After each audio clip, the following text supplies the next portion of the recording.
Hi అండి, అందరూ ఎలా ఉన్నారు? బాగున్నారని బాగున్నానండి. ఇవాళ నేను మీ ముందుకి సాంబార్ పౌడర్ ఎలా చేసుకోవాలో నేను చూపించేస్తాను. ఫస్ట్ అయితే నేను ప్యాన్ పెట్టేసుకున్నాను. అన్ని డ్రై రోస్టేనండి, అసలు నూనె వేయవలసిన అవసరమే లేదు. Just dry roast.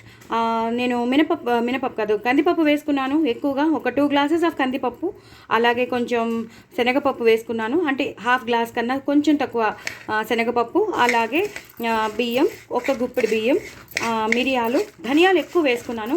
ఒక 1.5 గ్లాస్, అంటే స్పూన్స్తో అయితే, అంటే చిన్న గ్లాస్తో అయితే ఒక చిన్న గ్లాస్తో అయితే, లేకపోతే స్పూన్స్ ద్వారా అయితే మీరు 6 స్పూన్లైనా తీసుకోవాలి. 6 స్పూన్ల ధనియాలు, అలాగే మిరియాలు ఒక 2 స్పూన్స్ మిరియాలు, జీలకర్ర ఒక 1 స్పూన్, ఆవాలు వేసానా లేదా అన్నట్టుగా ఆవాలు, కొంచెం కరివేపాకు, ఎండుమిరపకాయలు ఒక 10-12 ఉంటాయి.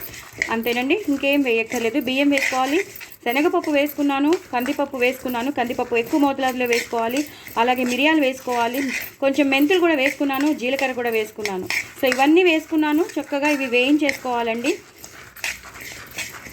శనగపప్పు ఎందుకు వేస్తామంటే కొంచెం చిక్కగా రావడానికి, అలాగే బియ్యం కూడా మనం ఒక బియ్యం ఎందుకు వేస్తామంటే కొంచెం కన్సిస్టెన్సీ బాగా చిక్కగా రావడానికి మనం వేస్తాం. ధనియాలు అనేవి ఎక్కువ వేసుకోవాలి, అదే ఎక్కువ ఫ్లేవర్. మిరియాలు అనేవి కూడా ఎక్కువ అంటే ఒక 1 స్పూన్ ఫుల్ వేసుకోవాలి. అసలు కారం వచ్చేస్తుందని నేను అనుకోకర్లేదు. ఇలా వేసేసుకోవాలి, కరివేపాకుతో సహా వేసేసుకోవాలి. వెల్లుల్లిపాయలు వేసుకునే వాళ్ళు వేసుకోవచ్చు సాంబార్ పౌడర్లో, నేనైతే వేయట్లేదు. కావాలండి మాకు ఆ ఫ్లేవర్ కావాలన్న వాళ్ళు వేసుకోవచ్చు.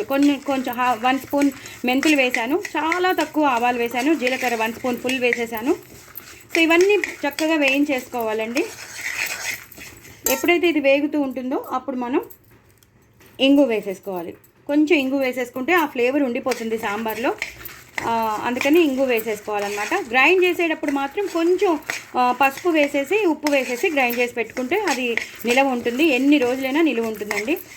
సో బయట పెట్టేసుకోవచ్చు, అదేం పెద్ద ఫ్రిడ్జ్లో పెట్టుకోవాల్సిన అవసరం లేదు. చక్కగా మీరు వేరే దాంట్లో కూడా, కూరల్లో కూడా మనం సాంబార్ పౌడర్ వేస్తూ ఉంటాం కాబట్టి వేసేసుకోవచ్చు.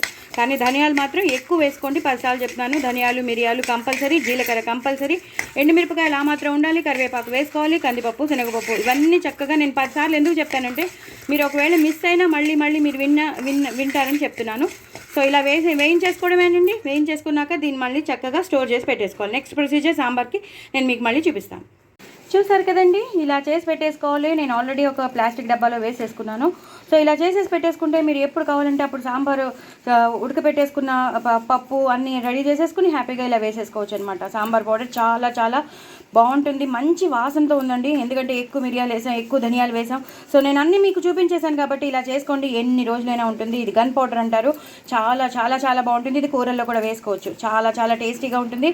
సో తప్పకుండా మీరు ఇలా నిల్వ చేసి పెట్టుకోవచ్చు, హ్యాపీగా ఎన్ని రోజులైనా అన్ని రోజులు వస్తుంది. సో సాంబార్ పౌడర్ మేకింగ్ నేను మీకు చూపించేశాను కాబట్టి మీరు చేసుకోండి, చక్కగా ఎంజాయ్ చేయండి. నా ఛానల్ మాత్రం సబ్స్క్రైబ్ చేసుకోండి, అసలు మర్చిపోవద్దు. నేను మళ్ళీ నెక్స్ట్ సాంబార్ మీకు చూపించేస్తాను ప్రొసీజర్. నేను సాంబార్ పప్పు ఉడకబెట్టేసుకున్నాను. పప్పు ఉడికిపోయింది, ముక్కలు కూడా అన్నీ వేసేసాను, చింతపండు రసం కూడా పిండేశాను, అన్నీ వేసేసానండి. పసుపు ఆల్రెడీ పప్పులోనే మనం వేసి ఉడకబెట్టేసుకున్నాం కాబట్టి అన్నీ వేసేసాను. అంటే ఇప్పుడు నేను ముక్కలన్నీ వేసాను. ఇప్పుడు నెక్స్ట్ ప్రొసీజర్ మీకు చూపిస్తాను. నేను బెండకాయలు వేయించి పెట్టేసుకున్నాను, అలాగే ములక్కాడలు కూడా పెట్టేసుకున్నాను. ఎందుకంటే నేను వేరే దాంట్లో వేయించి ఉడకబెట్టలేదంటే లేహం అయిపోతాయి, మెత్తగా అయిపోతాయి ములక్కాడలు. అందుకని నేను కుక్కర్లో పెట్టకుండా సపరేట్గా పెట్టుకున్నాను. బెండకాయలు మాత్రం బాగా వేయించి పెట్టుకున్నాను డీప్ ఫ్రైగా. అలాగే కొంచెం ఆవాలు, మెంతుల పొడి, డైరెక్ట్గా ఇంకా అన్నీ వేసేసుకుందామండి. ఉప్పు, తగినంత ఉప్పు, బెల్లం, సాంబార్ కాబట్టి ఒక పెద్ద నిమ్మకాయ అంత బెల్లం, అలాగే కొంచెం కరివేపాకు, అలాగే కొంచెం కొత్తిమీర, ఇవన్నీ వేసేసి కలిపేయాలండి 1 మినిట్. బాగా సాంబార్ మరిగిపోతుంది కదండి. పప్పు ఉడకబెట్టేసుకున్నప్పుడే నేను అన్ని టమాటోలు వేసాను, ఉల్లిపాయలు వేసాను, ఆనపకాయ ముక్కలు వేసాను, క్యారెట్లు వేసాను. అవి ఉడకడానికి పెట్టేశాను పచ్చిమిరపకాయలతో సహా. పసుపును కారం వేసేసి, మిగతావేమో బెండకాయలేమో వేయించి పెట్టుకున్నాను, ములక్కాడలేమో ఉడకబెట్టి పెట్టేసుకున్నాను సపరేట్గా గిన్నెలో నీళ్లు పోసేసి. సో ఇప్పుడు అయిపోయింది కదండి, అన్నీ మరుగుతున్నాయి. నేను సాంబార్ పౌడర్ ఇందాక మీకు చూపించాను కదా, అది డైరెక్ట్గా వేయకుండా మీరు కొంచెం వాటర్లో డైల్యూట్ చేసి వేసేయాలి. అప్పుడు ఏమవుతుందంటే ఉండలు కట్టకుండా ఉంటుంది, సో అంటే లమ్స్ ఉండకుండా ఉంటుంది, ఎక్కడైనా లమ్స్ లాగా ఉండిపోకుండా మొత్తం అన్నిటికీ సాంబార్ అన్నిటికీ కలుస్తుంది అనమాట. ఇది ఒక 2-3 నిమిషాలు 5 నిమిషాలు అయితే బాగా మరగాలండి. మరిగాక మీకు మళ్ళీ చూపిస్తాను. సో నేను పోపు వేసేసుకున్నానండి, కారం కూడా వేసేసుకున్నాను, ఇంగువ కూడా వేసేసుకుంటున్నాను. ఒక్కదాన్ని ఫోన్ పెట్టుకుని తీస్తుంటే ఇబ్బంది అయ్యిందండి. సో ఇది బాగా అయిపోయింది. ఎండుమిరపకాయలు కానీ ఆవాలు మెంతులు అన్నీ, ఆవాలు జీలకర్ర ఎండుమిరపకాయలు అంతా బాగా వేగిపోయింది. కారం వేస్తాను, మీకు చాలాసార్లు చెప్పాను నేను కారం వేస్తానని. సో కారం కూడా వేస్తాను, ఇంగువ పోపు పెట్టేశాను. నెమ్మదిగా ఇందులోకి ట్రాన్స్ఫర్ చేసేసుకోవాలి.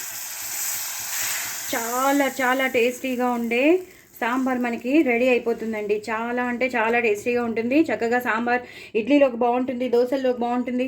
మీకు ఇంకా తెలుసు కదా ఎంత బాగుంటుందో, ఇంకా అన్నంలోకి అయితే చెప్పక్కర్లేదు. లాస్ట్లో కొత్తిమీర అలాగే కరివేపాకు, కొత్తిమీర ఎక్కువ వేసుకోవాలండి, అలాగే కరివేపాకు ఎక్కువ వేసుకోవాలి. నేను చెప్పాను కదా ఒక సాంబార్ పొడి చేశానని, అది లాస్ట్లో మాత్రం ఇంకొకసారి ఇలా వేసేసుకుని కలిపేసుకోవాలి. మరి ఇప్పుడు లమ్స్ రావా అండి అంటే మాత్రం వెంటనే కలిపేసుకోవాలని నేను చెప్తున్నాను. సో వెంటనే ఇలా కలిపేసుకుంటే అది కలిసిపోతుంది. అయిపోయిందండి సాంబార్. చాలా చాలా టేస్టీ అయిన సాంబార్, చాలా అంటే చాలా చాలా టేస్టీగా ఉంటుంది. డూ ట్రై ఇట్ అండి, నిజంగా చెప్తున్నాను. బెండకాయలు కానీ, ఆ క్యారెట్ కానీ, ఆనపకాయలు కానీ, ఆ ములక్కాళ్ళు కానీ ఎంత బాగుంటుందంటే ఆ ఇంగు పోపు వేసి అదిరిపోయిందండి. సో డూ ట్రై ఇట్ అండి. చాలా చాలా టేస్టీ అయిన సాంబార్ మీ సొంతం అయిపోతుంది. నేను చెప్పినట్టు సాంబార్ పౌడర్ చేసుకోండి, ఇలా చేసుకోండి, అదిరిపోతుంది. నా ఛానల్ మాత్రం సబ్స్క్రైబ్ చేసుకోండి, అస్సలు మర్చిపోద్దు. బాయ్ అండి.